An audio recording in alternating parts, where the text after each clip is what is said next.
नमस्कार, मैं राज वकील। नमस्कार। खबर जड़ से डिजिटल देख रहे हैं आप और मैं आपके साथ उज्जवल हांडा। इस वक्त फरीदाबाद के सेक्टर 21 के पुलिस कमिश्नर ऑफिस के बाहर खड़े हैं। सामने बिट्टू बजरंगी देख सकते हैं, हिंदू नेता हैं। और आपको खबर बता दें, 2 दिन पहले यानी कि 4 तारीख की शाम को एक युवक रिजवान द्वारा एक 6 साल की बच्ची के साथ छेड़छाड़ की गई थी। लेकिन आप सुन के हैरान हो जाएंगे कि अभी तक सेक्टर 8 की चौकी ने कोई भी कार्रवाई नहीं की। आइए जानते हैं पूरा मामला क्या है। आपसे क्या मांग? नमस्कार। हाँ जी, नमस्कार। नमस्कार जी। बेटे क्या हुआ कुछ मैटर में? बहुत दुखी है कि एक पीड़ित परिवार और वो पीछे से सेक्टर 8 की जुग्गी है बाईपास और सर्वोदय हॉस्पिटल के पीछे, और कम से कम 100-150 परिवार है हमारे बिहार साइड के हैं।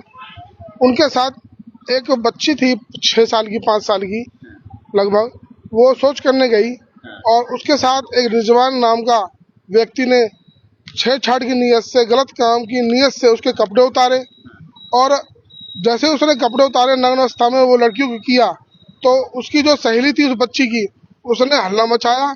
हल्ला मचाने पर लड़की का चाचा और पूरे मोहल्ले वाले गए तो वो मौका देख के फरार हो गया। उसके बाद पीड़ित परिवार जो है चौकी गया, सेक्टर 8 की चौकी, वहाँ उनकी सुनवाई नहीं हुई। और सुनवाई के साथ तो जो होनी थी या नहीं होनी थी, लेकिन रात को 10 बजे सेक्टर 8 कुछ सेक्टर 3 की चौकी के हैं, कुछ पुलिस वाले जो कि हमारे प्रशासन को बदनाम भी करना चाहते हैं, उनकी वजह से ही जो सारा डिपार्टमेंट बदनाम होता है कि भाई सारे ऐसे ही होते हैं। हमारा प्रशासन बहुत अच्छा है, लेकिन कुछ पुलिसकर्मी शराब के नशे में वहाँ पर जाते हैं और पूरी रात, मैंने कल लाइव भी चलाई थी, जो बताया इन्होंने, पूरी रात 100-150 आदमी थे, सबको मारा, लेडीजों को मारा, आदमी का हाथ तोड़ दिया और ये कह रहे हैं तुम्हारी झुग्गी हटवा देंगे। ये क्या मामला है? क्या कहाँ रह रहे हैं ये लोग? तो इस चीज को दुखी हो गए। फिर उस लड़की के मामले को अब मैंने आज अखबार में पढ़ा कि ऐसे ऐसे कुछ नहीं है, और पुलिस वालों ने जो कि वहाँ का आईओ था, कोई था जो जिसने लापरवाही बरती, उसका नाम बता रहे हैं, ज्यादा उसने भी मारपीट करी है, उसका नाम कुलदीप है, सेक्टर 3 में। उसने क्या करा, उन्होंने जो कि वहाँ का जो चौकी का कोई कर्मचारी है, इनसे जबरदस्ती साइन करवा लिए फैसले के। लड़की का कोई ना मेडिकल लिया, ना कंप्लेंट दी, मार पिटाई करके इनके साथ और पन्ने पे फैसला करवा लिया। और अब वो हमारे पुलिस अफसरों को गुमराह कर रहे हैं कि फैसला लिख दिया इन्होंने।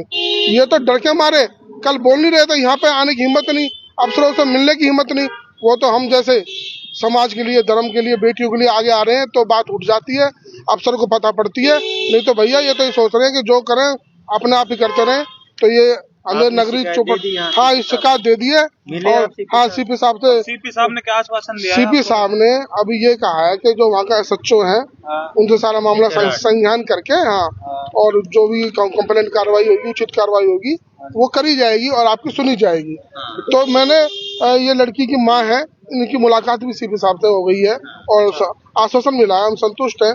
लेकिन ये अफसोस की बात है कि कौन ऐसे कर्मचारी हैं जो 1-2 ऐसे चीजों को दारू पी के और इस तरह से घिनौनी हरकत करी, पूरे बहन बेटियों को, लेडीजों को, माताओं को मारा।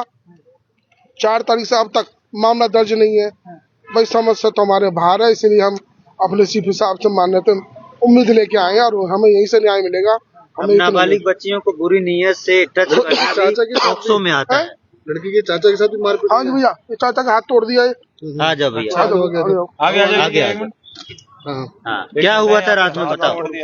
मारपीट इसलिए की रात में क्या हुआ था? रात में पहले तो वो लड़की जो है कि मुसलमान की नक्कल करके लेट गई थी नीचे और झूठ मूठ बोला कि इन्होंने मारा पीटा और पुलिस बुलाई।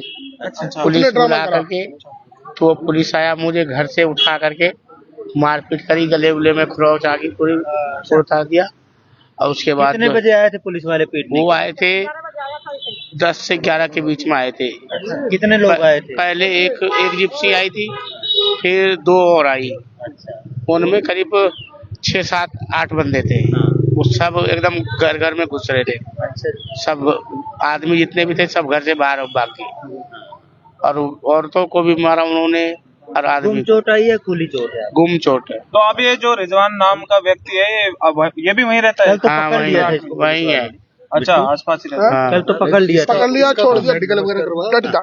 छोड़ दिया। पकड़ लिया और छोड़ दिया। अच्छा छोड़ यूं दिया कि रिजवान की बहन है, उसने कल हल्ला मचा दिया, मुझे छेड़ दिया पूरी कॉलोनी ने, मुझे यानी कि मेरे साथ अत्याचार, मुझे छेड़ दिया। रिजवान की बहन रोड पर लेट गई, रेशमा जो भी है। हाँ, तो जब बच्ची के साथ, बच्ची के केस को दबाने के लिए वो फैल बिखेरने लगी, और उसकी कंप्लेंट पे तो जो वहाँ के कर्मचारी थे एक दो, उन्होंने उनके साथ अत्याचार किया। तो ये सारी चीज है, बच्ची को न्याय मिलना चाहिए। एक बात और आपके माध्यम से बता दूं, हम महिला आयोग में भी जाएंगे और हम सरकार के पास भी जाएंगे। बच्ची को न्याय नहीं मिला तो हमारा पूरा विश्वास है हमारे सीपी साहब पे, बहुत अच्छे इंसान है और हमने सुना भी है कि ये सबके न्याय के लिए काम करते हैं।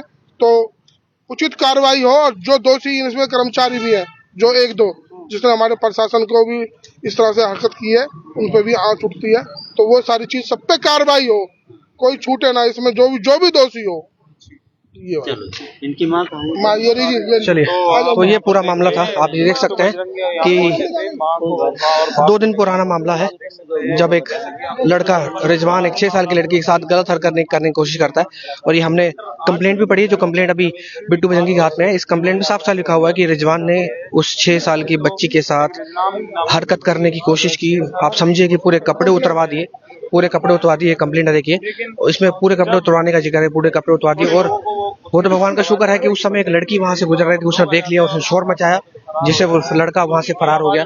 लेकिन अब देखिए, जब युवक वहां से फरार हो जाता है, लेकिन जब परिवार वाले सेक्टर 8 चौकी में जाते हैं कंप्लेंट लिखवाने के लिए, तो इनकी कंप्लेंट नहीं ली जाती। उल्टा इनके साथ ही पुलिस वाले जो है मारपीट करते हैं, दबाव बनाते हैं, और फैसला भी जो है पेपर पे लिखवा लेते हैं। तो बिट्टू बजरंगी इस समय सीपी ऑफिस पहुंचे हैं, देखना होगा कि क्या कार्रवाई होती है। तो आप सभी से रिक्वेस्ट, इस खबर को शेयर करें।